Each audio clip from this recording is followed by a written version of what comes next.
દિલ્હીમાં એનડીએ સંસદીય દળની બેઠક એનડીએ સાંસદોએ પીએમ મોદીનું સન્માન કર્યું। ઓપરેશન સિંધુની સફળતા પર પીએમ મોદીનું સન્માન।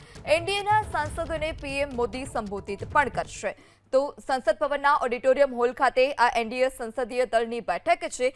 સંસદીય દળની બેઠકમાં સામેલ થવા પીએમ મોદી પહોંચ્યા ત્યારે હર હર મહાદેવ અને ભારત માતા કી જયના નારા પણ તમામ લોકોએ લગાવ્યા। પીએમ મોદીને માળા પહેરાવી તેમનું સ્વાગત પણ કરવામાં આવ્યું, તેમનું સન્માન પણ કરવામાં આવ્યું છે।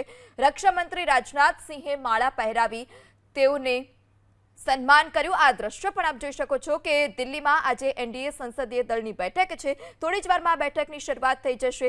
સંસદ ભવનના ઓડિટોરિયમ હોલ ખાતે આ બેઠકનું આયોજન કરવામાં આવ્યું છે, જેમાં રક્ષા મંત્રી રાજનાથ સિંહે પીએમ મોદીનું સન્માન કર્યું માળા પહેરાવીને। તો દિલ્હીમાં એનડીએ સંસદીય દળની બેઠક એનડીએ સાંસદોએ પીએમ મોદીનું સન્માન કર્યું। ઓપરેશન સિંધુની સફળતા પર પીએમ મોદીનું સન્માન। એનડીએના સાંસદોને પીએમ મોદી સંબોધિત પણ કરશે।